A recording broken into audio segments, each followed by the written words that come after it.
Hello and welcome. Today I'm bringing you another Feature Friday. Today I'm featuring Hoolahoop75 in the Tier 4 Battleship, the Ishizuchi. And this is a match on the map Big Race, and it's zone mode. Zone mode. A mode that you don't really see because it leads to draws.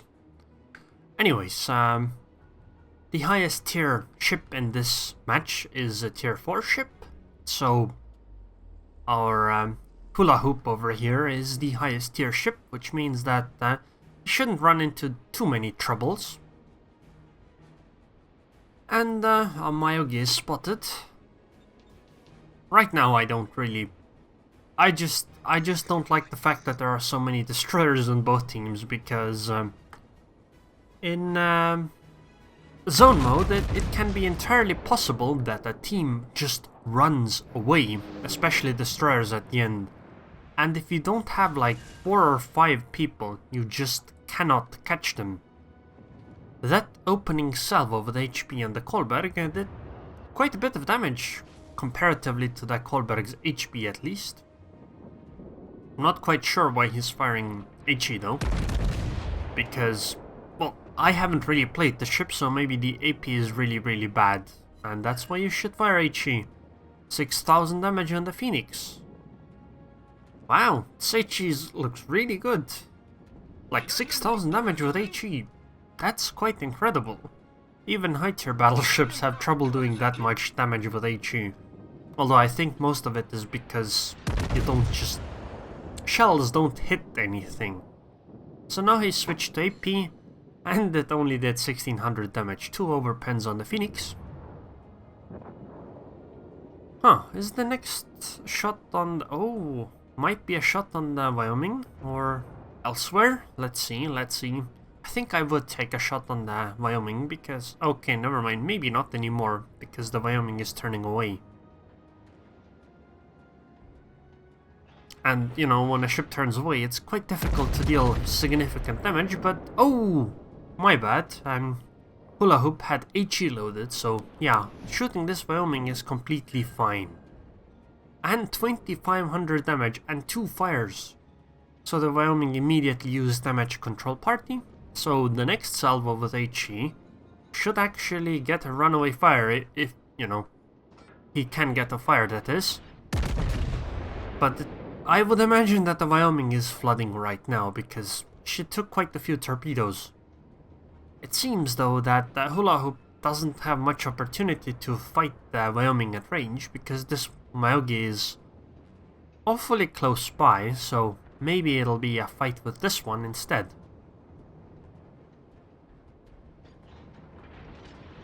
Also, I would like to mention that I tried a few other things now. Let's see if it helps with any of the crackling. Probably not, but there's always a chance. Okay, so since the Myogi went behind the island, it's time to switch targets. I would personally actually take a shot on the Vickers. Well, the one that just disappeared. But it seems that Hula Hoop wants to go for the Wyoming that's dying right now. I mean, 1 or 2 shells should actually finish it, so... Okay, never mind. Somebody else took the kill, so it's okay. That Bogater seems very AFK, so I don't know about shooting that one. I guess shooting HE at that target is pretty smart because a fire will be run away. But now this Wickes is coming to probably try to attack the Ishizuchi. It would make sense, at least that's what I would be doing. And he probably already torpedoed, but your life should be forfeit now. Wickes, goodbye. Taking 1 torpedo for this, completely worth it, especially since it did very little damage. I would like to mention though, he was turning, in my opinion, the wrong way. He almost would have taken 2 torpedoes because of the way he was turning. It's okay though, he only took 1, so should be fine. And as you can see, the fire is ticking away on the Bogater. And, well, the next target seems to be the Myogi again. Or maybe the Kolberg behind it. Actually, I think I would switch to the Kolberg. Although I guess getting a fire on this Myogi would be a runaway fire most likely. Oh my god. First shell, immediately a fire. Follow up, no fires though. I guess maybe using HE at this kind of range is a good idea because, you know, you can much more easily select which part of the ship you want this HE shell to land on. And HE shells need to land on the right pieces of the ship, generally at least, to get fires. And it also seems that these HE shells just deal a lot of damage. So it really seems like a good idea.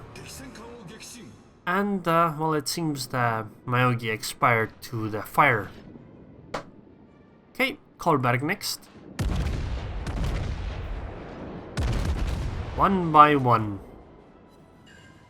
I just can't believe how many of these shells are hitting and dealing significant damage or breaking things or similar.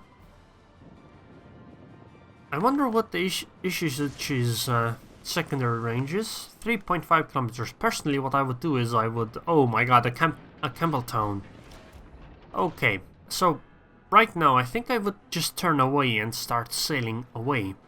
This way the Campbelltown's torpedoes will be less effective. Otherwise, these could potentially be quite a threat. Unfortunately, the HE shells mostly missed, so Campbelltown is definitely still alive. Hopefully he selected the Campbelltown for targeting. If you manually hold control and click on the ship, it selects a target for secondaries, and the reason why I want to do that is because it slightly improves the accuracy of your secondary guns, so it's useful. Campbelltown has only one torp launcher per side, so I believe that should be all the torpedoes by the Campbelltown. Oh, never mind. Might have been two. I really don't remember. It was a long time ago when I last played that ship.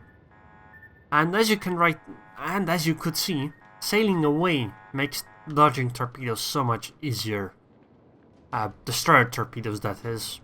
Carrier torpedoes not so much, because the carrier will just adjust their drop and make you pay for it dearly if you do something like that.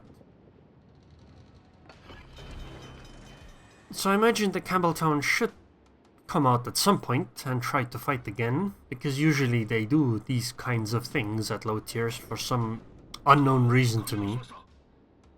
Really what the Campbelltown should be doing is turning around in that smoke and now running in the other direction. But we'll see what happens. Actually the game's pretty equal. No, actually I take that back.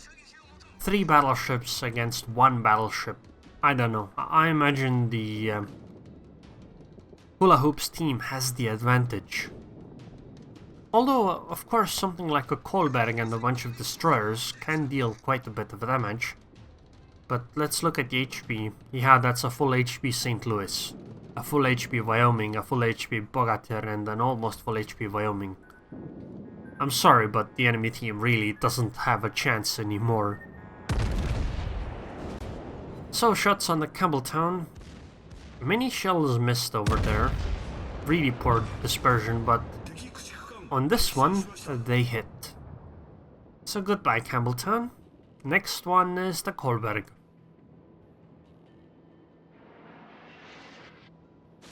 And the Kolberg is trying to run away while reversing. I don't think that's gonna work out very well for you. Sorry, but it just seems very unlikely. Oddly enough, this HE seems really effective for some reason. I really haven't seen anything quite like it. I don't know if it's a peculiarity of the Ishizuchi though, or if just HE might actually be pretty good on battleships. But this time it's definitely working out. And well, that's a Kraken unleashed. With HE mostly on a battleship at tier 4. Getting a Kraken in a low tier battleship is already very difficult because low tier battleships are very inaccurate, so getting 5 kills is quite difficult. But getting it while firing HE on top of that seems to be even more difficult. Although of course I might be wrong and it might be the way to go, but I kind of doubt it. Right now the circumstances have just been very good, I think. I think I would take a shot on the Clemson. Like, one shell might hit nicely and that could actually do the deed. It seems that he spread the shots out and oh my god, wow. Wow. And it hit very nicely and it sank the Clemson. 6 kills already, 6 kills. That's half the enemy team. Kill securing deluxe. So the enemy team only has a Wyoming and a Wakatake left. Hoolahoop's team has a full HP St. Louis, a full HP Wyoming, half HP Wyoming, and 3/4 HP Ishizuchi. And he is closing in on the Wyoming too. Enemy Wyoming, that is. By the way, firing HE as battleships is actually a pretty interesting idea. Because HE shells, due to the way fires work, synergize with one another to a degree. Because if everybody is firing HE, then that means that more fires are started. This means that people are more likely to use their damage control parties, which means that people are more likely to start fires that are runaway fires and keep burning. So the more people use HE, generally the more effective it becomes. Although there is a saturation point. If you are trying to focus people down, you know, if you get 4 fires on that guy, you can't get any more of those fires. So at that point, HE becomes less effective, but that point is rather rare. It doesn't seem very often that somebody gets 4 fires running on a ship for some kind of extended period of time. Man, the dispersion on these low-tier battleships is really, really bad. 4 kilometers and aiming at the deck of the ship and shells are falling into the water.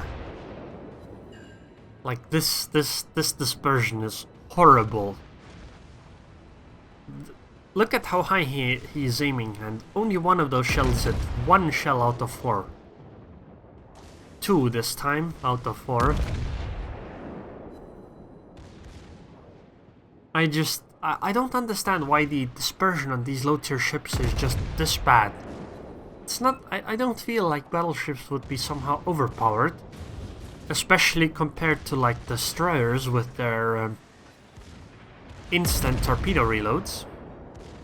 And goodbye, Wyoming. This is kill number 7. So the enemy team has 1 destroyer left. And this is the bane of the zone mode, essentially. If the destroyer keeps running, the trouble is that these battleships have a really hard time actually catching the DD. And this zone is large enough, but never mind, this Wakatake just came and suicided on its own. Goodbye, Wakatake. Oh, and it was a close quarters expert too. Well, basically the problem with the zone mode is that you can just run away and hide behind islands indefinitely so that you force a draw, and a draw actually is pretty much a loss for both sides. Nobody gets the 1.5 times experience multiplier. So this is why the zone mode wasn't really popular, and probably why Wargaming pretty much removed it. I think they might have actually removed it at this point. I don't know for sure though. So, the results. 342,000 credits. At tier 4, that's a lot. 4,800 experience. Close quarters expert, Confederate, and the Kraken Unleashed. Only 76,000 damage though. This means that a lot of kill securing took place this time, but 15 fires. 8 ships destroyed. 8 ships destroyed. Think about that. That's 66% of the team. This is like insane. 8 ships destroyed. This is such a rare result. And this is the main reason why I featured this, because when have you ever seen a tier 4 battleship get 8 kills? I think the only ship I have seen with that many kills at tier 4 is the Nikolai and I guess the Ishizuchi, but destroyers don't really count. So yeah, 8 kills is incredible, especially in the sushi. So, in the team score panel, 1400 base experience, while number 2 is at 804, so it's head and shoulders above everybody else. Although it's questionable whether... No, I'm actually very certain of this. If it wasn't for Hula Hoop, his team would have lost the game. Because they only had 2 ships left after the... except the sushi, of course. So it might have very well been that the enemy team had won the game. The enemy Clemson got 4 kills. But that's not quite 8, is it? In the detailed report you can see the damage, a lot of kill securing, only 2000 damage on the Wickes, 5000 on the Campbelltown, 8000 on the Kolberg. But for a 14-minute game, I don't really see how you're gonna get 8 kills without a bit of kill securing. The damage wasn't very significant, but it's like 900 damage per HE shell. I guess the AP shells that he fired weren't doing all that much better. Oh, of course, I forgot to... forgot to add in the fire damage to the HE, so no, the HE shells are doing a lot more damage than the AP shells this match.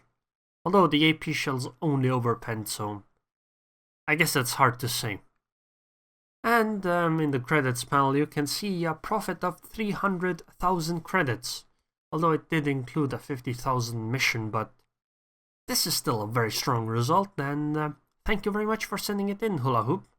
I quite enjoyed watching an Ishizuchi getting 8 kills, because I haven't really played this ship before, so I don't have much experience in it. So anyways, I would like to thank the Patreons on Patreon now, because they help the channel keep going, and today I would like to thank Captain Remius. Thank you for your continued support, and I hope I see you guys next time.